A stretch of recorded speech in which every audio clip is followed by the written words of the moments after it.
সুপ্রিয় দর্শক, আসসালামু আলাইকুম। সবাইকে স্বাগত জানাচ্ছি আজকে গুরুত্বপূর্ণ সংবাদে। প্রথমে জানিয়ে দিচ্ছি সংবাদ শিরোনাম, পরে বিস্তারিত। বিএনপির সঙ্গে সংঘর্ষে জামায়াত নেতা নিহত। এদিকে জয় বাংলা স্লোগান ছাত্রদল নেতাকে শোকাজ। এরপর থাকছে চুরি দুর্নীতি বন্ধ করতে পারলে ৫ বছরে দেশের চেহারা পাল্টে যাবে। সর্বশেষ আওয়ামী লীগের নিরপরাধ সমর্থনকারীদের পাশে থাকবে বিএনপি। মির্জা ফখরুল শুনছিলেন সংবাদ শিরোনাম, এখন বিস্তারিত। তার আগে হৃদয় ছুঁয়ে যাওয়া একটি অনুরোধ। রেজাউল করিমকে হত্যা আপনার বিবেককে নাড়া দেয় যদি প্রকাশ্য নির্বাচনী কর্মসূচিতে সংঘর্ষের সেই রক্তাক্ত মুহূর্ত আপনাকে প্রশ্ন করতে বাধ্য করে, তবে আজ একটু সময় দিন।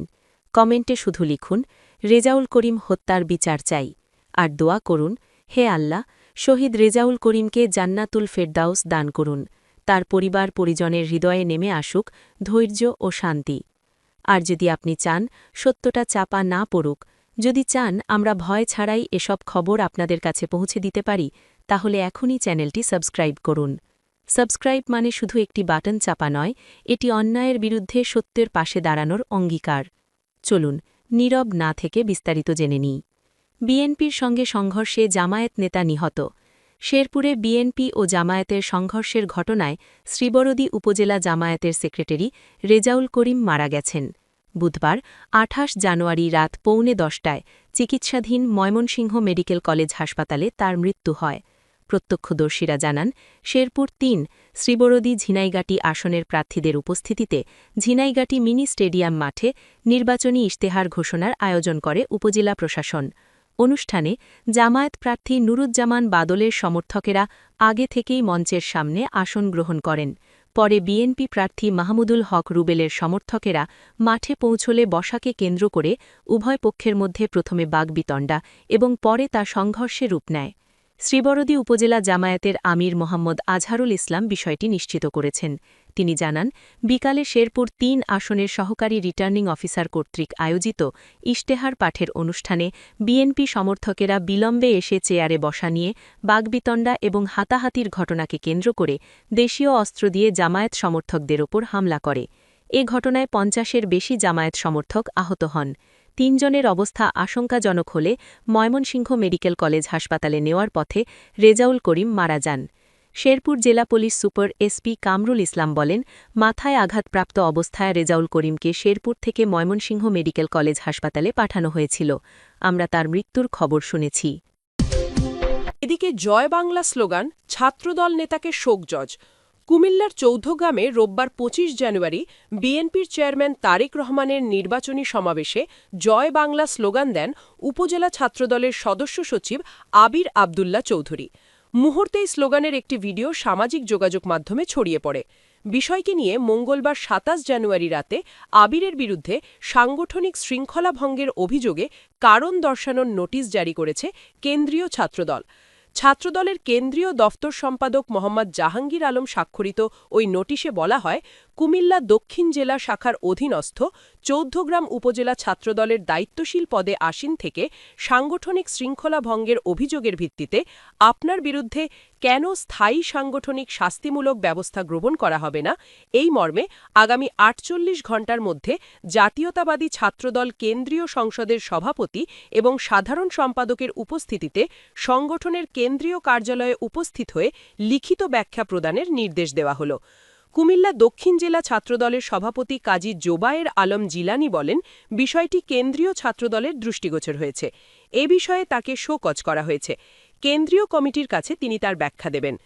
ভাইরাল ওই ভিডিওতে দেখা যায়, ওই ছাত্রদল নেতা তার বক্তব্যে বলেন, আমার মৃত্যু হলেও বলবো জয় বাংলা, ১০০০ বার বলবো জয় বাংলা। জয় বাংলা কি কারো ব্যক্তিগত স্লোগান? জয় বাংলা সবার।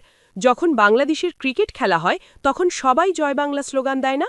তাই আজকের এই মঞ্চ থেকে আমি ১০০০ বার বলবো জয় বাংলা, জয় বাংলা, জয় বাংলা।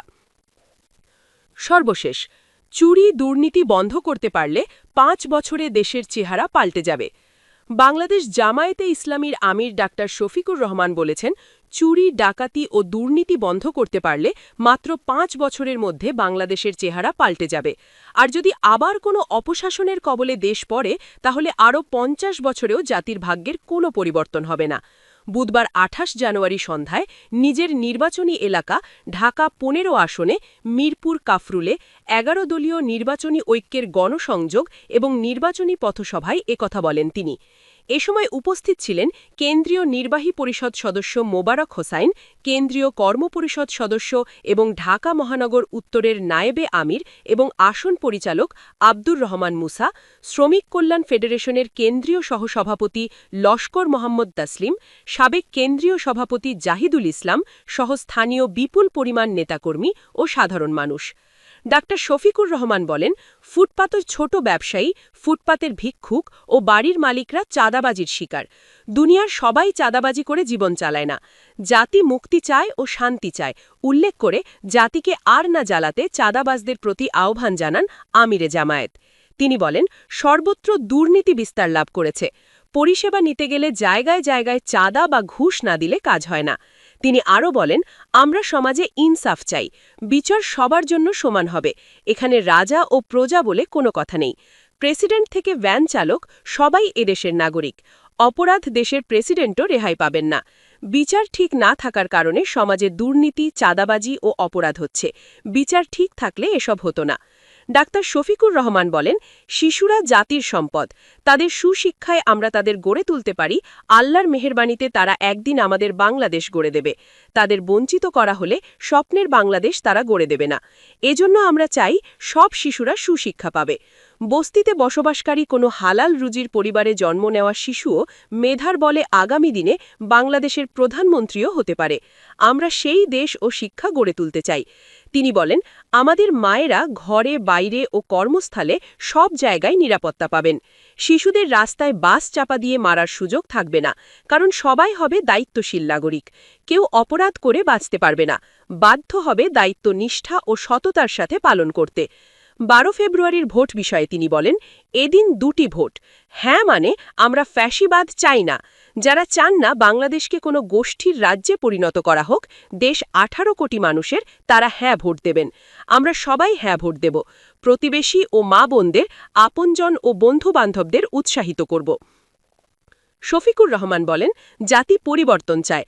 ২৪-এর ৫ই আগস্টের পর যারা মামলাবাজি, চাঁদাবাজি, দুর্নীতি করেননি, আগামী ১২ তারিখ জনগণ তাদেরকেই বেছে নেবে। জনগণ যাদের নির্বাচিত করবে তাদের প্রতি সবাইকে শ্রদ্ধা জানাতে হবে। এটাই গণতন্ত্র। গায়ের জোরে নিজের পক্ষে রায় নেওয়া কখনোই গণতন্ত্র হতে পারে না। ঢাকা ১৫ আসনের সমস্যা তুলে ধরে তিনি বলেন, আফসোস, এই ঢাকা ১৫ আসনে বেহাল অবস্থা। রাস্তাঘাটের কিছু কিছু জায়গায় ভঙ্গুর অবস্থা, পচা ও খোলা ড্রেন, মানসম্মত শিক্ষা প্রতিষ্ঠান ও চিকিৎসার অভাব, নিরাপত্তা, মাদক, সন্ত্রাস, এসব কিছু এখানে আছে। জনগণ আস্থা রেখে সমর্থন দিলে প্রতিদানের প্রতিশ্রুতি দেন ডাক্তার শফিকুর রহমান। তিনি আরও বলেন, আমরা জনগণের সেবক হব, মালিক নয়। আমরা জনগণকে প্রজা বানিয়ে শোষক হব না। জনগণের সম্পদের পাই পাই হিসাব তুলে দেওয়া হবে। দেশের মালিক জনগণ। যুবকদের উদ্দেশ্যে তিনি বলেন, যুবকদের বেকার ভাতা না দিয়ে তাদের হাতকে দক্ষ করে তোলা হবে। আগামীর বাংলাদেশ পরিচালনার জন্য যুবকদের প্রস্তুত হওয়ার আহ্বান জানান তিনি। যুবকদের নেতার আসনে বসানোর প্রতিশ্রুতি দিয়ে তিনি বলেন, তোমাদের ওপর আমাদের আস্থা আছে। স্বৈরাচারদের অপসারণে যুবকদের ভূমিকা রাখায় নিজের কৃতজ্ঞতা জানান ডাক্তার শফিকুর রহমান। জামায়াত আমির বলেন, সারা বিশ্বের সঙ্গে আমরা বন্ধুত্বপূর্ণ সম্পর্ক গড়ে তুলব, কিন্তু কাউকে প্রভু হিসেবে মেনে নেব না। জাতি কারো কাছে মাথা নত করবে না। ইনসাফের পক্ষে গণজোয়ার সৃষ্টি হয়েছে। ১৩ তারিখ মানুষ নতুন বাংলাদেশ দেখবে। সেদিন থেকে পুরাতন ব্যবস্থায় বাংলাদেশ কায়েম হবে না। নতুন ব্যবস্থা আনতেই হবে। ইনসাফের প্রতীক দাড়িপাল্লায় সমর্থন জানিয়ে ১২ তারিখ ভোটের হিসেব নিয়ে ঘরে ফেরার আহ্বান জানান ডাক্তার শফিকুর রহমান।